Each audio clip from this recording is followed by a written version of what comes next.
Sa isang liblib na baryo sa timog ng Luzon, may isang lalaking kilala ng lahat. Hindi dahil sa kayamanan, katalinuhan o kagalingan, kundi dahil sa pagiging pinakapalaging talo sa sabong. Siya si Alan, 32 anyos, payat, at may madalas na gusot na buhok na halatang hindi na inaasikaso dahil sa sobrang pag-aalala sa buhay.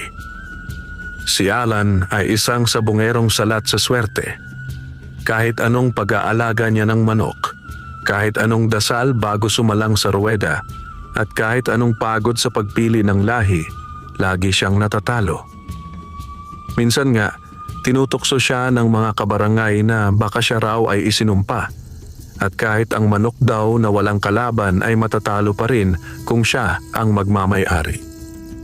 May simpleng pamilya si Alan, asawa niyang si Mira at 2 anak, sina Miko, 8 taong gulang, at Lia, 6 na taong gulang. Sa maliit na kubo nilang yari sa pawid at lumang kahoy, halos araw-araw ay naririnig ang buntong hininga ng kaniyang asawa. "Alan," ani Mira habang nag-aayos ng tuyong isda para sa hapunan, "baka pwede namang ibang trabaho naman ang pagtuunan mo. Hindi tayo nabubuhay sa sabong. Lagi ka na lang talo." Napayuko si Alan, hindi malaman ang isasagot. Totoo naman ang sinabi ng asawa niya, ngunit sabong ang matagal na niyang pangarap, ang tanging tila nagbibigay sa kanya ng pag-asa kahit pa puro pagkatalo ang nakukuha niya.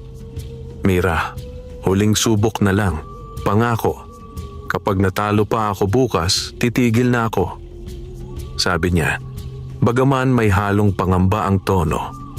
Ngunit sa loob-loob niya, hindi niya alam kung kaya ba niyang bitawan ang pagkahumaling sa sabong dahil iyon na ang tanging bagay na nagpaparamdam sa kanya na may silbi siya kahit sandali. Kinabukasan, habang papasok si Alan sa sabungan, narinig na naman niya ang mga pamilyar na bulong ng mga tao roon. Eto na naman si Alan, ang hari ng talo. "Ha ha ha ha, baka gusto na naman magpatalo ng pera. Pare, kapag sinabayan mo ang taya ni Alan, siguradong talo ka. Siya ang malas na may paa." Kumirot ang dibdib ni Alan, ngunit sanay na siya. Ang hindi niya matanggap ay ang kahihiyang inuuwi niya sa pamilya. Ang manok niyang si Buntot Pula na inalagaan niya ng 2 buwan, ang balak niyang ipanabong. Maganda ang tindig, mabilis kumilos, ngunit kahit ganoon, hindi niya mapigil ang kabahan. Sa huling 5 sabong niya, sunod-sunod ang talo. Nang sumalang si Buntot Pula sa laban, mabilis ang palitan ng tadyak at tila ba may pag-asa si Alan. Ngunit sa isang iglap, tinamaan sa leeg ang manok niya at bumagsak. "Talo na naman si Alan," bulalas ng announcer. Natawa ang mga tao, may ilan pang palakpak ng pang-aasar. Nakatungo ang ulo ni Alan habang karga ang dugo ang manok. Hindi niya mapigilang mapaluha. Kahit hindi niya ipakita sa lahat, wasak ang puso niya. Sa gabing iyon, matapos matulog ang pamilya, hindi mapakali si Alan. Wala na silang bigas kinabukasan. Nagpasya siyang lumabas upang humanap ng mapagkukunan ng swerte. Naglakad siya papunta sa masukal na bahagi ng gubat, dala ang pangilaw. Habang nakaupo sa ilalim ng punong sampalok, nagdasal siya. "Panginoon, kahit minsan lang, bigyan mo po ako ng pagkakataong manalo at maiahon ang pamilya ko." Sa gitna ng katahimikan, may narinig siyang mahina ngunit kakaibang tunog. Isang tila munting tilaok, ngunit hindi ordinaryo. Mabilis, matinis at may kakaibang alingaw-ngaw. "Tiktilaok, tiktilaok," napalingon si Alan. Sa may talahiban, may kumikislap na tila gintong liwanag. Dahan-dahang lumapit si Alan at nang masilayan niya ang pinagmumulan ng liwanag, napamulagat siya. Isang maliit na sisiw na kulay ginto, kumikinang na parang gawa sa purong ginto, at may maliliit na pakpak na tila sinlambot ng ulap. Ngunit hindi iyon ang pinakakamangha-mangha. Dahan-dahang lumapit ang sisiw, tumitig kay Alan at sa gulat niya nagsalita ito. Alan, wika ng sisiw sa malinaw at maliit na tinig. Kung hanap mo ay swerte at tagumpay, ako ang sagot. Napatayo si Alan, nanlaki ang mata. Nagsasalita ka? Ngumiti ang munting gintong sisiw at muling nagsalita. Ako si Ginto, ang malagintong manok panabong. Ako ang magpapabago sa kapalaran mo. Kung tatanggapin mo ako. Nakatitig pa rin si Alan sa munting gintong sisiw na nasa harap niya. Kumikinang, humihinga at nakapagsasalita. Pakiramdam niya ay nananaginip siya kaya kinurot niya ang sarili. Aray! Napasigaw siya. Ngumisi ang sisiw. Hindi ito panaginip, Alan. Huminga ng malalim si Alan, pinakalma ang sarili at marahang lumuhod upang mapantayan ang taas ng kakaibang nilalang. Kung totoo ka, bakit ako? Bakit mo ako kinausap? Tulad ng narinig mo, tugon ng sisiw. Ako si Ginto, isang malagintong manok panabong. Ipinanganak ako upang magdala ng tagumpay. Ngunit pipili lang ako ng taong tunay kong nararapat tulungan. Pero bakit ako? Hindi ba dapat sa isang mayaman o magaling na sabongero ka lumapit? Tanong ni Alan na puno ng pag-aalinlangan. Umili si Ginto. Maraming mayaman ngunit sakim. Maraming magaling ngunit mapagmataas. Ikaw kahit talo ng talo, hindi ka nanloko, hindi ka nandaya at hindi ka sumuko. Isang puso na marunong magmahal ang kailangan ko. Napayuko si Alan. Noon pa lang may kakaibang init na umaagos sa kaniyang dibdib. Sa kauna-unahang pagkakataon, may nilalang na naniwala sa kaniya. Kung tatanggapin mo ako, patuloy ni Ginto, bibigyan kita ng pambihirang swerte. Hindi ka basta mananalo, dadagundong ang pangalan mo sa buong Pilipinas. Nagningning ang mga mata ni Alan, ngunit agad ding sumagi sa isip niya ang tanong. Ano ang kapalit? Umihip ang malamig na hangin. Tumigil sandali si Ginto bago nagsalita, tila sinusukat ang katapatan ni Alan. Ang bawat biyaya ay may kapalit, ngunit huwag kang matakot. Hindi ko kukunin ang anumang magpapahamak sa iyo. Kung ganoon, ano ang hinihingi mo? Tumingala si Ginto at may seryosong liwanag ang mga mata. Katapatan. Walang pagsisinungaling, walang pandaraya, walang pagbebenta sa akin at walang pagtalikod kahit sa gitna ng karangyaan. At higit sa lahat, huwag mo akong gagamitin sa kasamaan. Napabuntong hininga si Alan. Ang mga kondisyong iyon, hindi naman mabigat. Yun lang ba?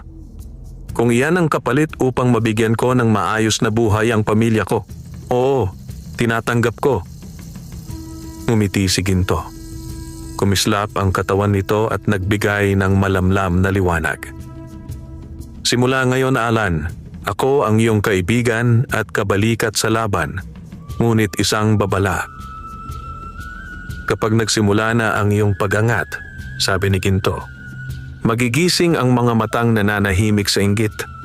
May mga taong susubok magnakaw sa akin, sirain ka o dayain ka. Tandaan mo, ang tunay na panganib ay hindi sa sabungan, kundi sa mga taong nakapaligid sa iyo.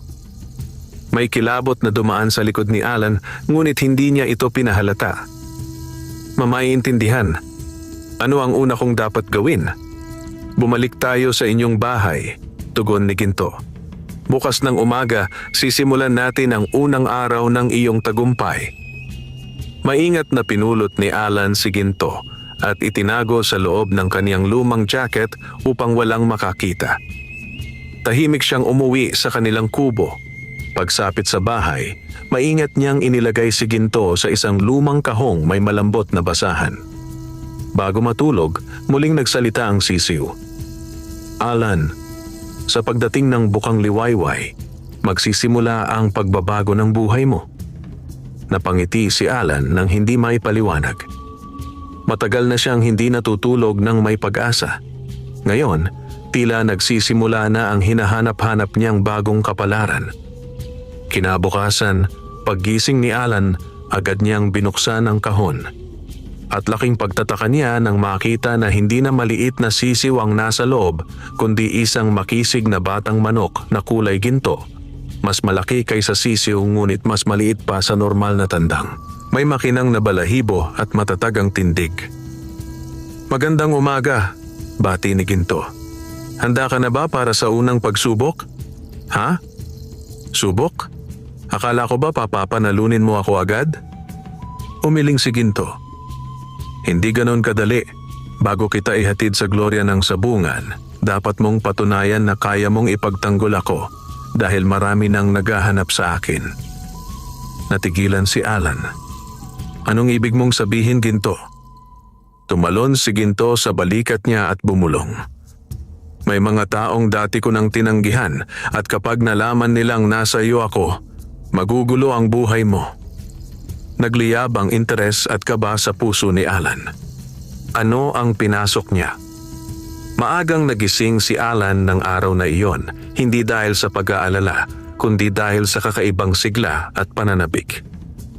Sa unang pagkakataon matapos ang napakaraming pagkatalo sa buhay, pakiramdam niya ay may paparating na magandang balita.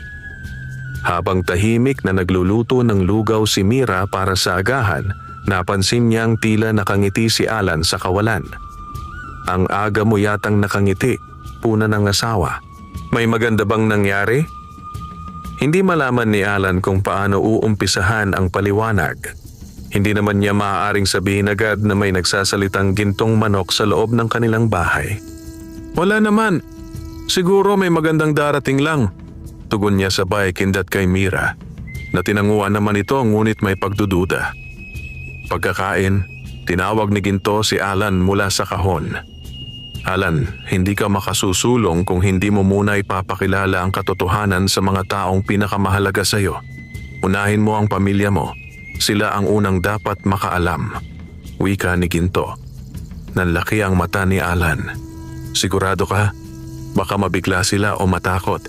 Tiwala lang. Hindi ako masamang nilalang. At kailangang alam nila upang hindi nila ako basta ipagkalat." Huminga ng malalim si Alan at tinawag si Mira at ang mga bata. "Mira, Miko, Lia, may ipapakita ako sa inyo, pero mangangako kayo na hindi nyo ito sasabihin kahit kanino, ha? Kahit sa kapitbahay, sa tindahan o sa mga kaibigan." Nagkatinginan ang tatlo. "Tay, parang seryoso po ah," sabi ni Miko. Dahan-dahang binuksan ni Alan ang kahon. At doon, marahang lumabas si Ginto, ang manok na kumikislap na tila may liwanag ng araw. Kumaway pa ito gamit ang pakpak at ngumiti. "Magandang umaga," bati ni Ginto. Napatalon si Mira at muntik mapasigaw. Buti na lang at natakpan ni Alan ang bibig nito. "Ay!" Halos maiyak si Mira. Alan," nagsasalita ang manok. Si Lia naman ay natutuwa at nagklap pa. "Ang ganda niya, parang laruan na may ilaw." Si Miko ay hindi makapagsalita. Tulala, ngunit kalaunan ay napangiti. Ipinaliwanag ni Alan ang lahat. Paano niya nakita si Ginto at ano ang alok nito. Tahimik na nakinig si Mira at paglipas ng ilang saglit ay dahan-dahang tumango. Kung totoo ang lahat at hindi masama ang nilalang na ito, susubukan kong maniwala. Basta, huwag mo siyang ipagyayabang sa ibang tao, Alan. Delikado. Ngumiti si Ginto at yumuko bilang tanda ng respeto. "Salamat sa pagtanggap sa akin, Mira. Hindi ko kayo pababayaran ng kapalit na ikay masasaktan."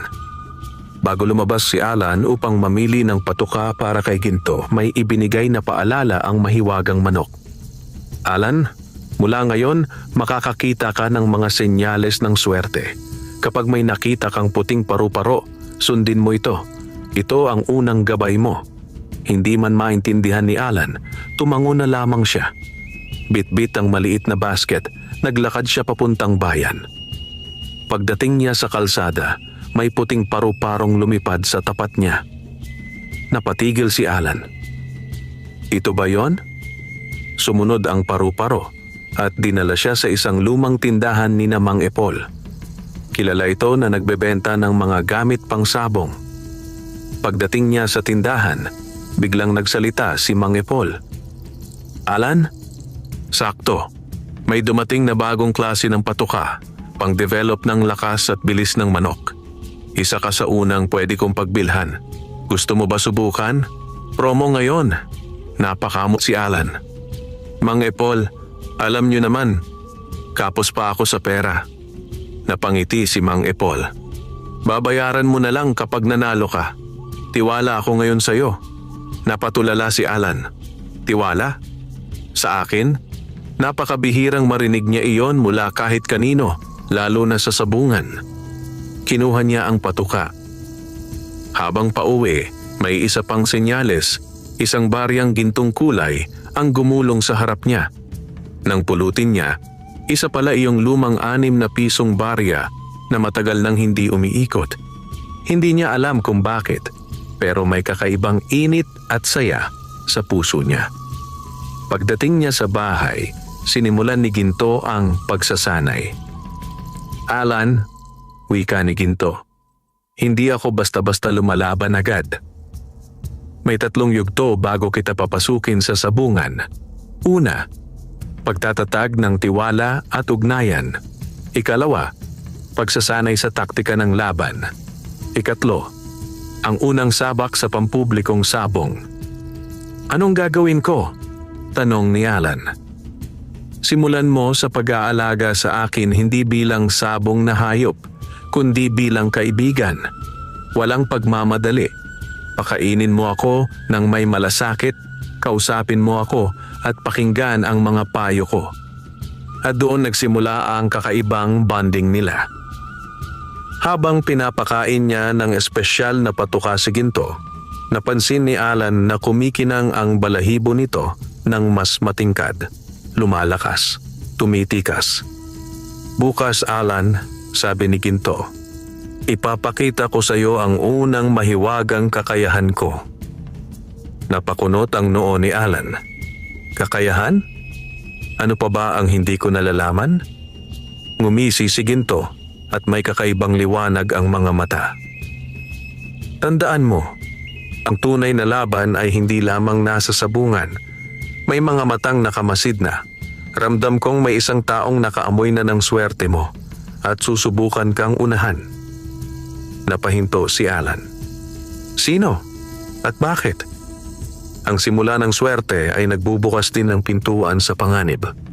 Kinabukasan, bago sumikat ang araw, nagising si Alan sa mahinang pagkatok sa kahon ni Ginto. "Alan," bulong ni Ginto, "oras na upang subukin ang unang hakbang ng ating kapalaran."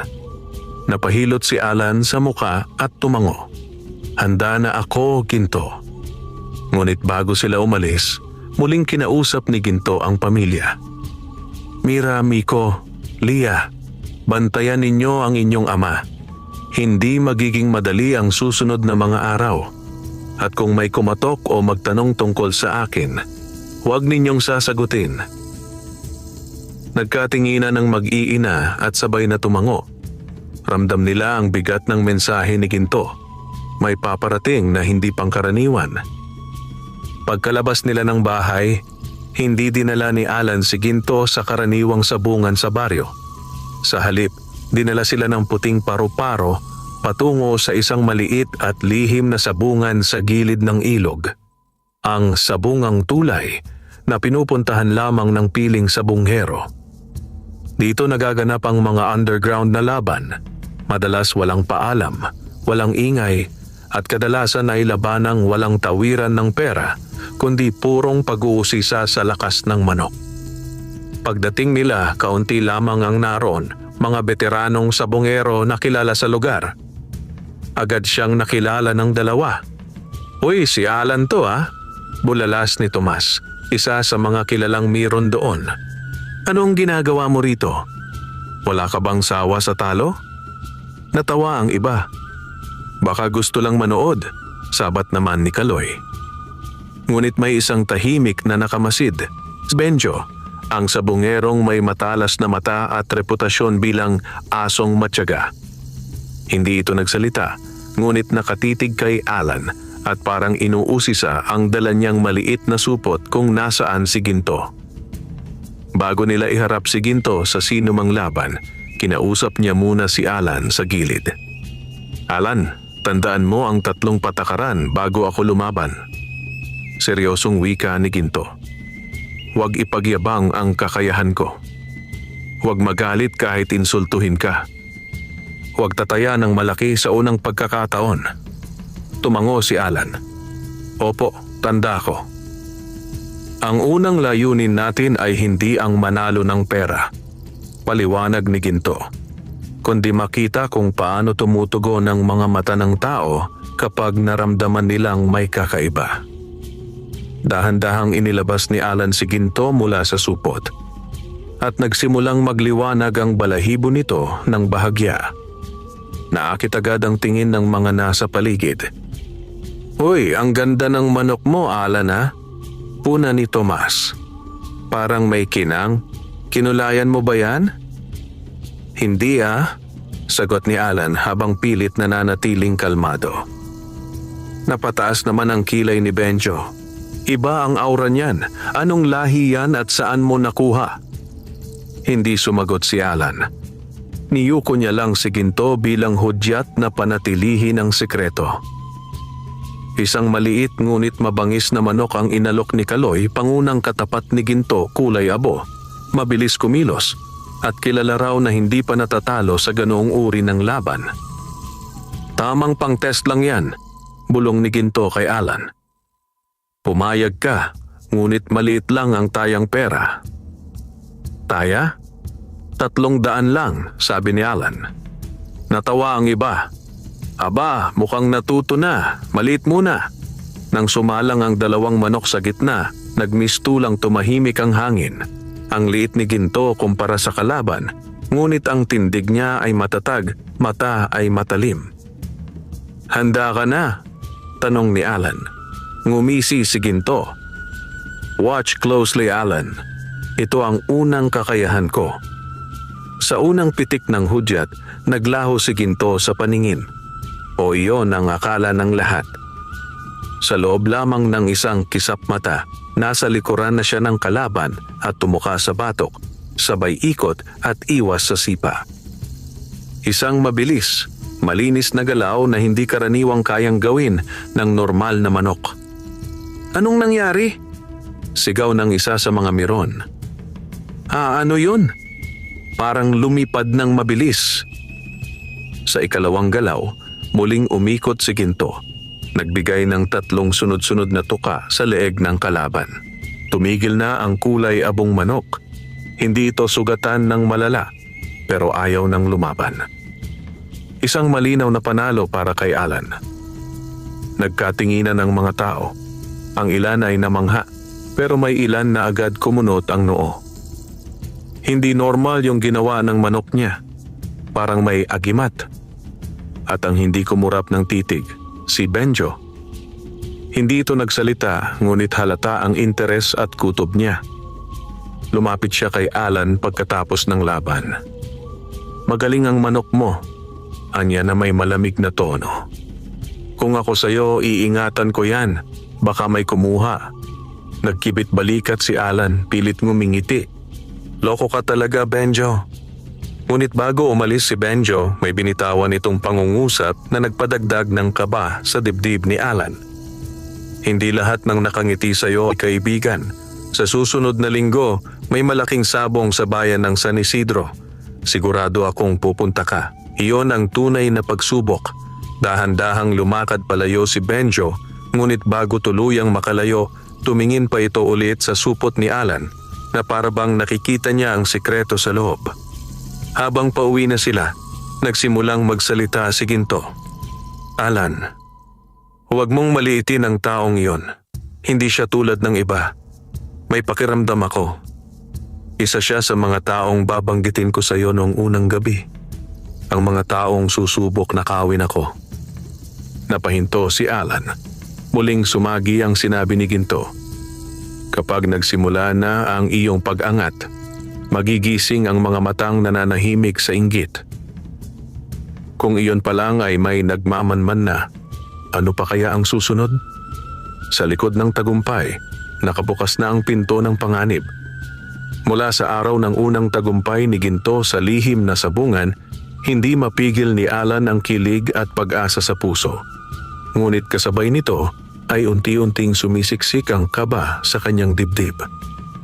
Alam niyang nagsisimula nang mapansin ang kakaibang kapalaran niya at hindi iyon ligtas. Pagdating niya sa bahay, sinalubong agad siya ng mga bata. "Tay, kumusta po? Nanalo ba si Ginto?" Tanong ni Miko, sabik na sabik. Tipid na ngumiti si Alan at iling na mayabang. "Konting laban lang, pampainit. Pero oo, panalo tayo." Nagpalakpakan sina Miko at Lia habang si Mira ay tahimik na nagmasid. Lumapit ito kay Alan, hawak ang braso ng asawa. "Alan, sigurado ka bang tama ang ginagawa natin?" Mahinang tanong nito, puno ng pag-aalala. "May kaba akong nararamdaman." Hinawakan ni Alan ang kamay ng kanyang asawa. "Mira, hindi ko naman hiniling ang malinlang o masuklam ng iba sa atin. Gusto ko lang makaahon ang pamilya natin. Pero, oo, may nagmamasid na sa atin." Nilingon ni Ginto ang mag-asawa. "Hindi ninyo kailangang matakot. Ang mahalaga ay nagkakaisa tayo. Iyon ang unang sandata laban sa inggit. Hindi magtatagal at kumalat sa mga tambayan, tindahan at sabungan ng bulong-bulungan tungkol kay Alan." Natsambahan daw ni Alan ang laban kahapon, kwento ng isa. "Hindi pare, iba ang takbo ng manok niya. Parang may kakaibang bilis. Baka may agimat yan. Imposibleng galing lang sa inahin." At sa likod ng mga usapang ito, may isang tao ang tahimik na nagmamasid at nagtitipon ng impormasyon, si Benjo. Sa isang inuman sa tindahan ni Aling Tasing, kinausap niya ang tatlong sabongherong matagal nang kilala si Alan. "Kung may alam kayong sikreto ni Alan, sabihin niyo sa akin." Malamig niyang sabi. "Hindi ako naniniwalang galing lang sa lahi ang manok niya." Nagkatinginan ang tatlong lalaki. Ang dalawa ay natawa lang, ngunit ang isa, si Romy, ang tsismoso ng baryo, ay may halong interes sa mata. "Benjo, noong isang araw, may nakita akong kakaiba. Dumaan si Alan sa tindahan ni Mang Epol. May puting paru-paro na parang sumusunod sa kanya. Pagkatapos nun, biglang may espesyal na patuka siyang nakuha kahit wala siyang pera." Napatigil si Benjo. Puting paru-paro. Isang lumang alamat ang pumasok sa isip niya. Ang paru-parong gabay ng mga nilalang na mula sa kabilang mundo. "Kapag may puting paru-paro," bulong ni Benjo sa sarili, "may kakaibang nilalang na nagbabantay." Tumayo si Benjo, kinuha ang jacket at lumakad palayo.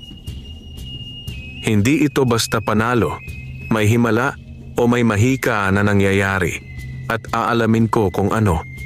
Samantala sa bahay, nagsama-sama ang pamilya upang maghapunan.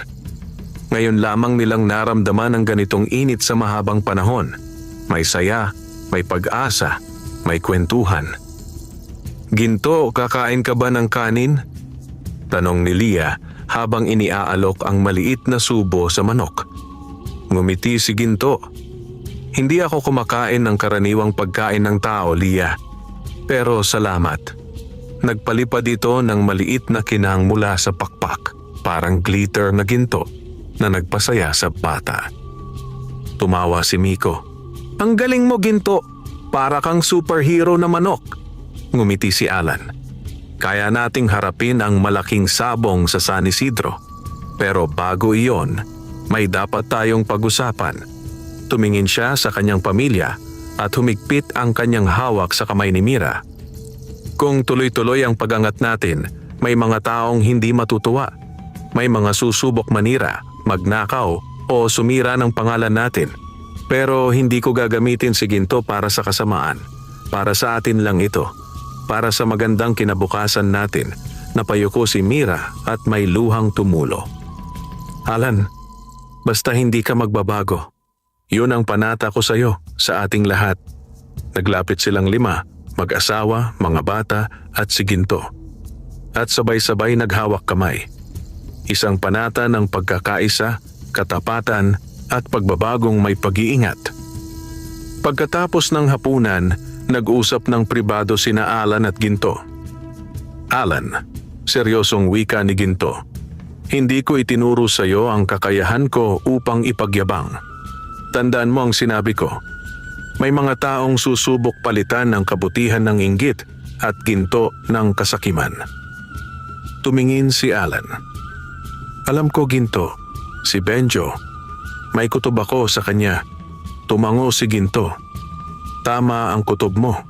Siya ang unang anino na sumusunod sa yapak mo. Napabuntong hininga si Alan. Paano ko siya haharapin? Ngumiti si Ginto, ngunit hindi gaya ng dati. May lalim at bigat ang ngiting iyon. Haharapin mo siya hindi sa away, kundi sa karunungan at tapang. Ngunit hindi pa ngayon. Sa tamang oras, may maituturong lihim ako sa iyo. Isang kakayahan na hindi basta nakikita. Habang natutulog ang pamilya, may aninong nakatayo sa di kalayuan sa kanilang bahay, nakatingin sa bintana kung saan nakahimlay si Ginto. Isang tinig ang marahang bumulong.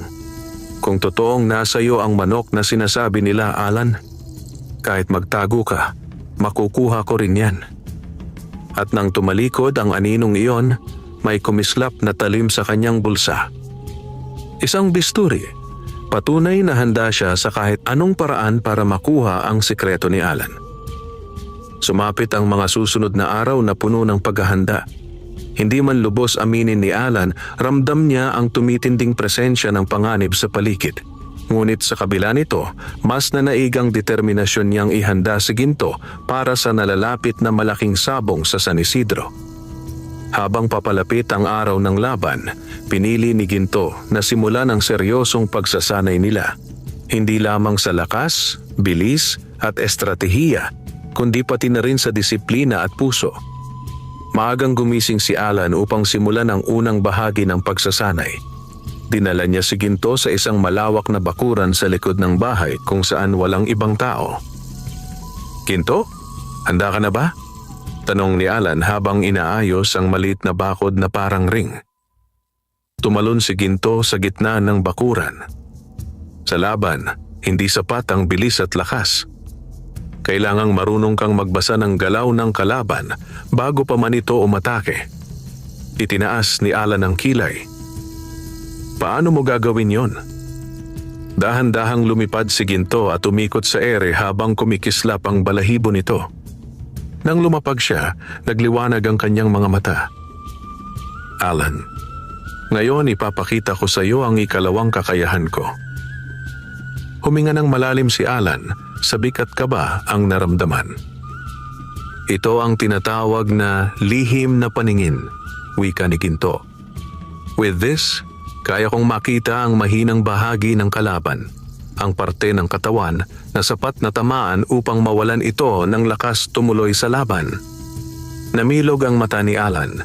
Ibig sabihin, kaya mong malaman kung saan tatama para matapos agad ang laban? Tama. Pero hindi ito pwedeng abusuhin. Hindi ito upang manakit ng sobra, kundi upang iwasan ang madugong sagupaan. Ito ang laban ng madiskarte, hindi marahas. Sa pagsasanay, pinapaharap ni Ginto ang ilang kahoy na manikin na ginawa ni Alan ng markang parang kalaban sa sabong. Itinuro ni Ginto kung saan dapat umatake at maging ang tamang distansya at timing. Nang subukan ni Alan ang mga bilin habang pinapanood si Ginto, nabigla siya sa nakita. Isang mabilis at tumpak na galaw na hindi niya kayang sabayan ng mata.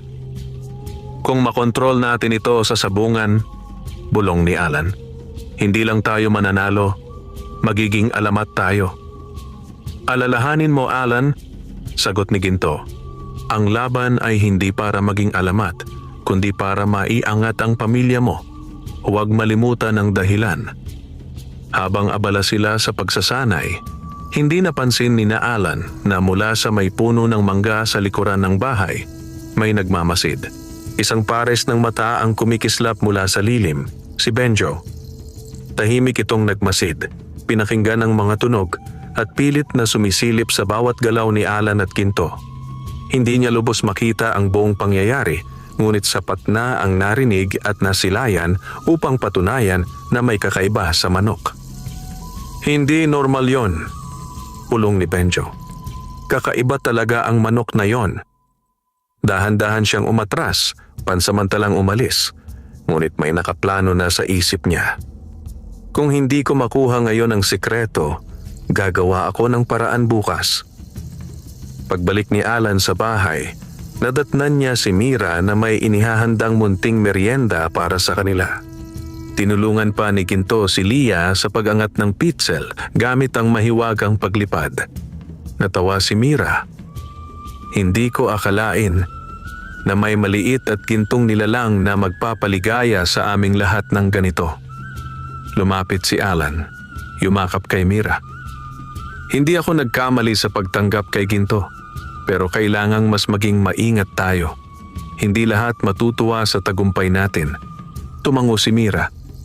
Kaya kailangan nating lakasan ng loob. Kung anumang pagsubok ang dumating, haharapin nating pamilya. Nagkayakap silang muli.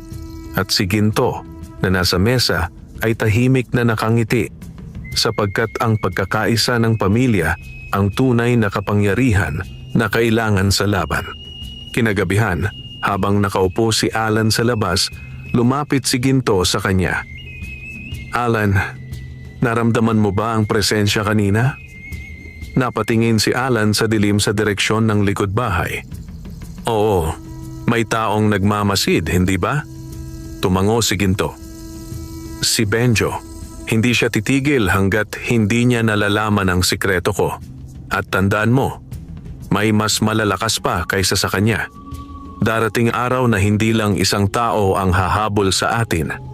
Napakuyom ng kamao ni Alan. Lalaban ako. Hindi ko hahayaang may kumuha sa'yo o sirain ang pamilya ko. Nagliwanag ang mga mata ni Ginto. Handa ka na sa laban, Alan.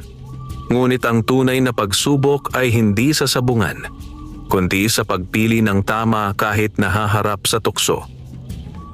Sa may di kalayuan, may dumapong itim na uwak sa bubong at tumitig sa kanila. Isang masamang pangitain na hindi nila napansin. Ang pag-angat ay nagsimula at ang mga anino ay nagsisimulang kumilos. Madaling araw pa lamang ay tila may mabigat na hanging dumadaloy sa paligid ng bahay ni na Alan. Tahimik ang buong baryo at tanging huni ng mga kuliglig ang maririnig. Ngunit sa likod ng katahimikang iyon may gumagalaw na panganib. Habang mahimbing na natutulog ang pamilya, may isang aninong dahan-dahang lumapit sa likod bahay, taglay ang maingat at sanay na mga hakbang. Ang taong iyon ay walang iba kundi si Benjo, ang sabungerong hindi matahimik sa kakatuwang sikreto ni Alan at Ginto. Sa kanyang bulsa, nakasuksok ang matalim na bisturi. Sa kabilang bulsa naman ay isang maliit na sisidlan ng kapirasong pulang sinulid at dahon ng asin, isang pamahiin ng mga sabungerong naniniwala sa lamang bawi at panghihina ng manok. Kung totoo ang hinala ko, bulong ni Benjo, kahit isang balahibo lang niyan, makakagawa ako ng pampaswerteng pangontra na pwedeng magdala ng 100,000 sa akin. Bago lumapit sa kulungan, tumigil si Benjo at sinipat muna ang buong paligid. Sanay sa mga ganitong tagong kilos, sanay magnakaw ng sekreto ng ibang sabongero. Ngunit ngayong gabi, iba ang kanyang nararamdaman. May malamig na hangin na tila sumusutsot. May pakiramdam na may mga matang nakamasid sa kanya. Pinilit niyang iwaksi ang kaba. Imahinasyon lang to. Dahan-dahan niyang binuksan ang maliit na gate sa likod ng bahay upang makapasok. Nang umusad siya papunta sa lugar kung saan nakapwesto si Ginto, dala ang maliit na supot, mabilis ang tibok ng puso niya, kasabik-sabik ang inaasam niyang mahika. Isang balahibo lang, bulong niya. Inangat ni Benjo ang telang tumatakip sa kulungan at marahang sumilip. Ngunit wala roon si Ginto. Napakunot ang noo niya. Nasaan? Biglang may maliit na liwanag na sumiklab sa likod niya. Paglingon niya, hindi magandang ideya ang magnakaw sa bahay ng taong hindi mo kaaway, lalo na't wala kang alam sa pinapasok mo. Si Ginto, nakatayo sa sanga ng puno, balahibo'y kumikinang sa dilim tulad ng apoy sa kandila. Ang liwanag mula sa katawan nito ay sapat upang makita ni Benjo ang gulat na gulat niyang muka. Nanigas ang katawan ng sabungero. Hindi niya inaasahang lalaki ang boses ng manok at magsasalita ng diretsahan sa kanya. Ang manok. Nagsasalita. Nanginginig niyang sambit. Tumingin si Ginto ng diretso, hindi galit, ngunit may babala sa mga mata. Umalis ka bago pa man magbago ang isip ko na maging mabait sa'yo. Hindi makakilos si Benjo, tila na estatwa sa kinatatayuan. Mula sa pakpak ni Ginto ay sumiklab ang malaalon na liwanag na tila hangin na umuugong, dumampi sa balat ni Benjo. Hindi iyon apoy, hindi rin pananakit, ngunit may dala itong bigat at kilabot. Biglang nanlabo ang paningin ni Benjo. Ang paligid ay tila umiikot, at sa isipan niya, tila may naririnig siyang bulong. Hindi kay Ginto, kundi mula sa kung saan. Huwag mong pagtakhan ang hindi mo kaya maunawaan, o ikaw ang mawawasak sa sariling kasakiman. Napaatras si Benjo at natapilok, halos mabuwal sa lupa. Ayoko na! Ayoko na! Sigaw niya, sabay takbo palayo sa bakuran na parang hinahabol ng multo. Hindi niya namalayang nalaglag ang bisturi sa damuhan bago siya tuluyang tumakbo palabas ng bakuran at naglaho sa dilim. Sa loob ng bahay, nagising si Alan dahil sa mahinang ingay mula sa labas. Mabilis siyang tumayo at lumabas, hawak ang lampara. Ginto? Narinig ko may tao. Huwag kang mag-alala, Alan. Putol ni Ginto. Hindi ko siya sinaktan. Ngunit binigyan ko siya ng babala. Ngunit tandaan mo, ang takot ay hindi sapat upang pigilan ang taong sakim. May nakita si Alan sa damuhan, isang bisturi. Binuhat niya ito, halos manginig ang kamay niya. Ginagamit ito para manakit ng manok sa sabungan o kumuha ng balahibo, bulong ni Alan. Tumingin si Ginto, seryoso ang mga mata. Simula ngayon, Alan, hindi na tayo basta tago sikreto. Kailangan na nating tanggapin. Ang kapalaran mo ay may kaakibat na panganib hindi lamang sa sabungan, kundi sa labas nito. Kinabukasan, hindi alam ng karamihan ang nangyari, ngunit kumalat ang isang tsismis. May nakakita kay Benjo na takot, pawis na pawis, at parang may hinahabol na hindi nakikita. Hindi ito nagsalita sa kahit sino. Ngunit isang bagay ang kumalat sa bibig ng mga tao. May nakita raw si Benjo kagabi na hindi kayang ipaliwanag ng tao. At sa gitna ng umagang iyon, habang nag-aalmusal ang pamilya, tahimik lang si Ginto. Alan, wika niya, ang pagtatangkang ito ay simula pa lamang. Kapag nanalo tayo sa San Isidro, lalaki ang inggit at panganib. Hinarap ni Alan ang pamilya niya at tumayo ng tuwid. Kung ganoon, kailangan nating harapin ng may tapang. Hindi tayo aatras. At doon, nagbigay ng maliit na ngiti si Ginto. Kung handa ka ng sumabak sa totoong laban, simula na ang paglalakbay natin papuntang San Isidro.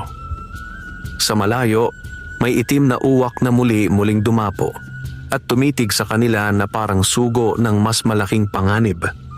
Ang unang pagsalakay ay napigilan, pero ang parating na unos ay mas malaki at mas mapanganib. Dumating ang araw na matagal nang hinihintay. Ang malaking sabong sa bayan ng San Isidro, isa sa pinakasikat na sabungan sa buong rehiyon. Kilala ito sa malalaking pusta, malulupit na laban at matitinding sabonghero mula sa iba't ibang bayan at lalawigan. At ngayong taon, napabalitang dadalo ang ilan sa pinakakilalang pangalan sa mundo ng sabong. Maagang gumising ang pamilya.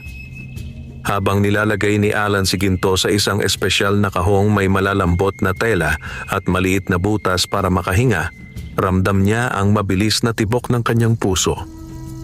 "Handa ka na ba, Ginto?" tanong niya. Tumango ang gintong manok. "Handa ako. Pero ikaw ba, Alan? Tandaan mo, ang laban ngayon ay hindi lang laban para sa pera. Ito ang magiging simula ng pangalan mo." Sumabay si Mira. Pitbit ang maliit na bag ng baon. "Mag-ingat kayo. Ligtas na laban ang gusto ko, hindi marahas." Kasama ni Alan at Ginto sina Miko at Lia. Hindi sila pupusta. Manonood lang at susuporta. Pagdating nila sa bayan, bumungad ang malalaking tarpaulin, makukulay na banderitas at ingay mula sa mga tao. Halos lahat ay nagkakagulo, nag-iingay at may kanya-kanyang dalang manok na tila mamandirigmang handang pumasok sa arena. Nang pumasok si Alan sa malaking sabungan, agad siyang nakaramdam ng kakaibang presyon. Hindi ito tulad ng mga ordinaryong sabungan sa baryo. Dito, ang mga tao ay seryoso, parang mga sundalo na papasok sa digmaan. May announcer na sumisigaw, "Mga sabungero, ihanda ang inyong pinakamahusay na manok. Ngayon ay ang tatsulok ng kampeyon. 3 pinakamalalakas na manok ang susubukan upang makuha ang titulong hari ng San Isidro." Napatigil si Alan. Tatsulok ng kampeyon? Hindi niya ito inaasahang malalabanan agad. Tumingin si Ginto. "Ito ang pagkakataong mabuksan ang pintuan ng kapalaran mo, Alan. Kapag nanalo tayo rito, hindi na ordinaryong sabunghero ang tingin sa'yo." Habang naglalakad sila, napansing may mga matang nakatingin kay Alan. Ilang sabungherong hindi pamilyar sa kanya. May pagtatawa sa iba, may pagdududa, at may ilan na tila interesado. Habang naghihintay ng tawag, may 3 lalaking dumaan sa harap ng kanilang pwesto. Berto Aguila Vergara, kilalang sabunghero na may lahing manok mula pa sa abroad. Gil Camao Sandoval Brusco at may reputasyong hindi natatalo sa mga first round elimination. Don Emilio Castillo ang pinakamayaman sa lahat, kilala sa pagbili ng panalo gamit ang pera, koneksyon at minsan madidilim na paraan. Lalong lumamig ang hangin nang dumaan si Don Emilio. May suot itong mamahaling sombrero, may dalang 2 bantay at ang manok niya ay nakalagay sa hawlang may ukit na ginto. "Yan ang Don Emilio na sinasabi ko sa iyo," bulong ng isang manonood. May mga sabi-sabing may mangkukulam siyang partner na nagbibigay ng mahikal na panglamang sa laban. Napakuyom ng palad ni Alan. Kung totoo ang sabi-sabi, may kababalaghan din pala sa mas mataas na antas ng laban. Nagkatinginan si Alan at Ginto. "Handa ka ba?" tanong ng manok. "Hindi ako umatras buong buhay ko. Ngayon pa ba?" tugon ni Alan. Ilang laban ang lumipas. Maraming natalo. May lumuhod sa arena. May halos mag-away dahil sa pusta. Hanggang sa wakas, tumawag ang announcer. "Alan de la Cruz ng Barangay San Roque. Handa ka na ba? Ipapasok mo ba ang gintong sisiw na pinag-uusapan ng bayan?" Nagbulungan ang mga tao. May ilan nang nakarinig tungkol sa gintong manok mula sa maling kwento ni Benjo at ngayon ay tila usap-usapan na ito. Tumindig si Alan. Dahan-dahan niyang binuksan ang hawla. Lumabas si Ginto. Kumikislap ang balahibo ngunit hindi labis para mapansin bilang kababalaghan. Sapat lang para magmukhang isang pambihirang lahi. Pagpasok nila sa gitna ng arena, halos maramdaman ni Alan ang pagtigil ng hininga ng mga tao sa paligid. Bago magsimula ang laban, biglang may lumapit na matandang lalaki sa barricade. Nakasuot ito ng lumang sombrero, may hawak na tungkod at may matalas na titig. "Batang sabongero," wika nito kay Alan. "Hindi lahat ng laban dito ay laban ng panlaban. Ang ilan, laban ng kapalaran at mahika." Nanlamig si Alan. "Sino siya?" Bakit niya alam? Ngumiti ang matanda at naglakad palayo, nagsasabing, "Mag-ingat ka sa lilim ng mayaman. Hindi lahat ng nakangiti ang kaalyado." Hindi man kilala, ramdam ni Alan na hindi ordinaryo ang matandang yon. "Handa na ba ang mga manok?" Sigaw ng announcer. "Handa na!" Sabay-sabay na tugon ng madla. Ihahanda na ang unang kalaban ni Ginto, ang manok ni Berto Aguila Vergara, isang kilalang panlaban na nanalo na sa 6 na magkakasunod na sabong. Pagharap ng 2 manok sa gitna, nagkatinginan sila ni Ginto. "Alan," bulong ng mahiwagang manok, "huwag kang kabahan. Ito ang unang hakbang sa pagangat." At bago magsimula ang laban, marahang tumindig ang balahibo ni Ginto at kumislap ang kanyang mga matahanda na siyang ipakita ang tunay na lakas. Nagkakaguluhan ang mga tao sa sabungan ng San Isidro. Ang pangalan ni Alan, na dati tinatawanan at minamaliit, ay unti-unting nagiging paksa ng usapan ng mga sabungero. Sa gitna ng ingay, isang malakas na tinig ang umalingaw-ngaw. Ang laban ay magaganap sa pangunahing arena. Sa pulang sulok, ang manok ni Berto Aguila Vergara. At sa bughaw, ang bagong sabungero mula sa San Roque, Alan de la Cruz. Hiyawan ang buong lugar. Ang iba'y natatawa. Ang ilan ay nagtatanong kung sino nga ba ang Alan na ito. At may iilan na nag-aabangan kung totoo ang bulong-bulungan tungkol sa gintong manok. Tumayo si Alan sa gilid ng arena habang hawak si Ginto. Sa kabilang panig, naroon si Berto. Matangkad, mayabang at may kumpiyansa sa lakad. Ang manok niyang si Agila Pula ay matikas, mahaba ang paa at kilalang mabilis sumipa at tumuka. Napangisi si Berto. "Kawawa ka naman, Alan. Una mong laban sa malaking sabungan. Ako agad ang katapat mo?" Pabulong niyang idinugtong. "Pagkatapos ng laban, baka umuwi ka ng luhaan." Hindi nagpadaig si Alan. Ngumiti siya ng payak. "Hindi ako sanay umatras. Laban kong laban." Sa loob ng hawla, tumayo si Ginto at tumingin kay Agila Pula. Makikita ang tiyak na tapang sa kanyang tindig. Bago magsimula ang laban, umihak ang announcer. "Mga sabunghero, handa na ba kayo?" "Handa na." Sigaw ng karamihan, sabay sigawan at hampasan ng pustahan. Ang ingay ay tila lindol na dumadagit sa pandinig. Pero sa gitna nito, nagbulong si Ginto kay Alan. "Alan, gamitin mo ang natutunan natin. Huwag kang padala sa sigawan. Ang takot ay ibubulid ka sa talo. Ang tiwala ang magdadala sa iyo sa tagumpay." Huminga ng malalim si Alan. "Tiwala ako sa iyo, Ginto." Buksan ang pinto. Sa isang iglap, tumakbo ang 2 manok papalapit sa isa't isa. Mabilis, agresibo at parehong uhaw sa panalo. Ang unang salpok ay malakas. Nagpapakita ng lakas ng mga pakpak at tikas ng tindig. Agad sumipa si Agila Pula, mabilis at mataas, halos tumama sa leeg ni Ginto. Ngunit makikita ang di pangkaraniwang iwas ni Ginto, isang liko na tila di sinusundan ng mata ng ordinaryong manok. "Uy, ang bilis ng maliit na yon!" Sigaw ng isa. "Parang hindi manok gumalaw." Dagdag ng isa pa. Ngunit hindi nagpahuli si Agila Pula. Muli itong umatake ng sunod-sunod, 3 sipa, 1 tuka, na kung karaniwang manok ang kalaban ay matagal ng bagsak.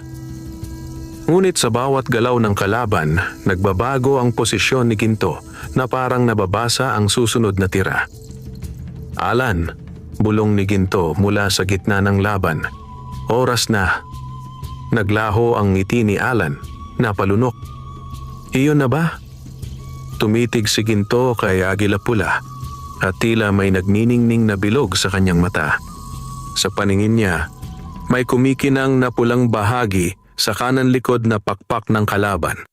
Mahina, sensitibo at kapag tinamaan ay maaaring magpahina ng buong galaw. "Alan, hudyat mo."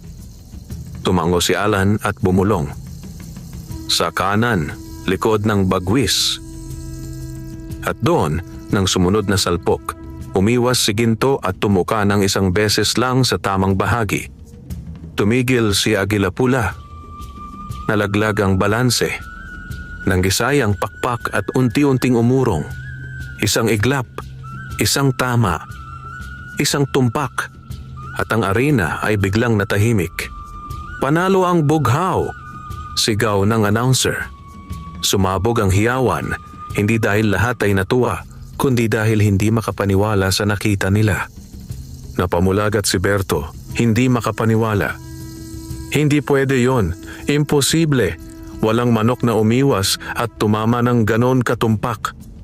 Lumapit siya kay Alan. Anong klaseng manok yan? Anong trick ang ginamit mo? Tumangulang si Alan at ngumiti. Walang daya, swerte at tiyaga lang. Pero alam nilang dalawa, higit iyon sa swerte. Sa kabilang panig, sa sulok ng sabungan, nakatayo ang matandang lalaking nakita ni Alan kanina. Tahimik itong nakamasid, nakangiti. Ang bulong nito sa sarili. Nagsimula na ang pag-ikot ng kapalaran. Ang gintong manok ay muling nagpakita sa sabungan. At kapag nalaman ng mga nilalang na nagtatago sa dilim, gugulo ang mundo nitong si Alan.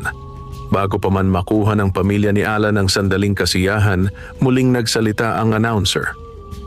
Sa susunod na laban, haharap ang manok ng bughaw sa hindi pa natatalo ang manok ng pinakamayamang sabungero.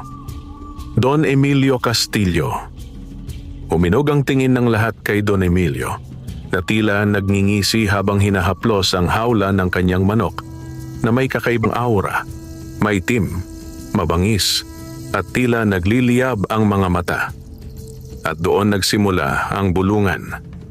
May kulam daw ang manok ni Don Emilio. May anting-anting na itinatago yan. Hindi pa yan natatalo kahit kailan. Sa gitna ng ingay, marahang bumulong si Ginto kay Alan. Alan, ang susunod nating makakalaban, hindi ordinaryo. At mula sa sulok ng arena, sumikat ang araw na tila nagbabala. Ang susunod na laban ay hindi na tungkol sa kakayahan, kundi laban na ng kapangyarihan at kadiliman. Mabigat ang katahimikan sa loob ng sabungan. Kung kanina'y ingay, tawanan at yabangan ang maririnig. Ngayon tila huminto ang hangin.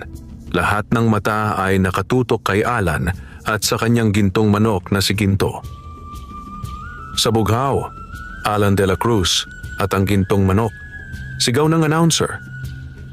Sa pula, Don Emilio Castillo at ang kanyang itim na manok na si Satanas. Nang buksan ni Don Emilio ang hawla, lumabas ang isang itim na manok. Hindi ordinaryo ang tindig. Ang mga mata nito ay mapula at ang balahibo'y parang usok na umiitim sa bawat paggalaw. Ang ilan ay napaurong. Yan ang manok na hindi pa natatalo. Bulong ng isang sabunghero. May kulam yan, tiyak. Humakbang si Don Emilio. Ngumisi kay Alan. Kung may sikreto ka, may sikreto rin ako. Tingnan natin kung sino ang mas malakas, ang iyong ginto o ang aking dilim. Sa hudyat ng announcer, buksan ang pinto. Parang kidlat ang dalawang manok na sumugod. Agad umatake si Satanas, mabilis ang sipa at tuka. Mas mabilis pa kaysa sa mga nakaraang kalaban ni Ginto. Ginto, kaya mo ba? Sigaw ni Alan. Ito ang laban na pinaglihiman ko mula pa noong una, sagot ni Ginto. Hindi lang ito laban ng sabong, laban ito ng kalikasan laban sa kadiliman. At doon nagsimulang magliyab ang pakpak ni Ginto ng gintong liwanag. Sa gitna ng arena, nagtagpo ang dalawang kakaibang kapangyarihan. Si Satanas, na tila pinakikilos ng masasamang dasal at kulam, ay umatake ng sunod-sunod, parang aninong humihiwa sa hangin. Si Ginto, hindi ginagamit ang dahas kundi ang lihim na paningin, ay umatras, umiwas, at tumutuka lamang sa tamang tiyempo. Ngunit napansin ni Alan ang kakaiba. Bawat tama ni Satanas, kahit lumampas, ay may itim na usok na lumalabas na parang lason. "Ginto, delikado yan," sigaw ni Alan. "Alam ko, kaya't kailangan natin ng liwanag." At sa unang pagkakataon, ginamit ni Ginto ang isang kapangyarihang hindi pa niya ipinapakita kay Alan. Nagliyab ang katawan ni Ginto sa purong gintong liwanag at pansamantalang nabuksan ang paningin ni Alan sa tunay na anyo ni Satanas. Hindi pala basta manok, kundi isang hayop na kinukutuban ng masasamang espiritu, pinapagalaw ng isang kulam. Kasabay nito, nakita rin ni Alan si Don Emilio. May hawak na maliit na garapon sa bulsa, puno ng parang uling na abo. "Yan ang kulam. Doon galing ang kapangyarihan niya," bulalas ni Alan. "Alan, ngayon mo na ako tulungan," wika ni Ginto. "Hindi ko kayang talunin ang dilim kung nagahari ang takot sa puso mo." Pinikit ni Alan ang mata, humigpit ang hawak sa bakal at buong tapang na sumigaw. "Ginto, tapusin na natin ito. Hindi tayo aatras laban sa kasamaan." At sa sagot na iyon, tila nagliyab si Ginto sa mas maliwanag na liwanag, hindi upang manakit, kundi upang linisin ang arena. Sumugod si Satanas, ngunit bago pa man tumama, umatras si Ginto sa isang bilis na parang liwanag, tumalon at tumuka sa gitnang bahagi ng batok, isang tumpak na tama. Umuga ang itim na manok, bumagsak, at isang itim na usok ang lumabas mula rito. Ang usok ay umikot sa ere, at nang tamaan ng liwanag ni Ginto, naglaho ito. Tumigil ang buong sabungan. Panalo ang bughaw, panalo si Alan de la Cruz. Napatigil si Don Emilio, nanlaki ang mata at napatras. Hindi niya inaasahan ang pagbalik sa kanya ng sariling kulam. Tuluyan siyang lumuhod, nawalan ng lakas, at nang tignan ng mga tao ang kanyang garapon, wala ng laman. May ilan na lumapit sa kanya upang harangin, takot at galit sa kanyang ginamit na daya.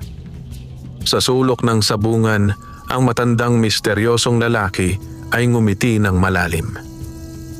Tama ang pagpili ng gintong manok, isang puso na hindi nasisilaw sa yaman, ang karapat-dapat maging tagapagdala ng liwanag.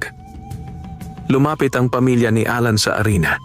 Niyakap nila si Alan habang si Ginto ay tumalon papunta sa balikat niya. "Tay, panalo ka!" sigaw ni Miko. "Panalo tayo dahil nagkaisa tayo," sagot ni Alan. Habang dinudumog ng tao si Alan upang kilalanin, may lumapit na lalaki mula sa management ng sabungan. "Ginoong Alan, dahil sa pagkakapanalo mo, ikaw ngayon ang kampeon ng San Isidro at may karapatan kang sumali sa National Sabong Tournament." Napalunok si Alan. National? Mas malaki, mas prestihiyoso, mas mapanganib. Pag-uwi nila, habang tahimik ang gabi, kausap ni Alan si Ginto sa ilalim ng buwan. "Alan," wika ni Ginto, "ang laban na ito ay simula lang. Ang dilim na nakita mo ay hindi pangkaraniwan. Sa national tournament, mas malalakas at mas madidilim na kalaban ang darating." Tumingin si Alan, ngunit hindi tulad ng dati, wala nang takot sa kanyang puso. "Kung mas malalaking laban ang darating, tatanggapin ko. Basta't kasama ko kayo, ang pamilya ko, at ikaw Ginto, hindi ako aatras." Ngumiti si Ginto. "Kung ganoon, handa ka nang tanggapin ang iyong kapalaran, Alan. Ang bagong yugto ng ating kwento ay magsisimula na." At sa malayo, dumapo ang tatlong itim na uwak sa bubong ng kanilang bahay, nakatingin sa direksyon nila. Isang senyales na may mas malalakas na nilalang na nagising dahil sa kanilang tagumpay. At dito nagtatapos ang unang aklat. Ngunit nagsisimula ang alamat ng Gintong Manok Panabong. Wakas.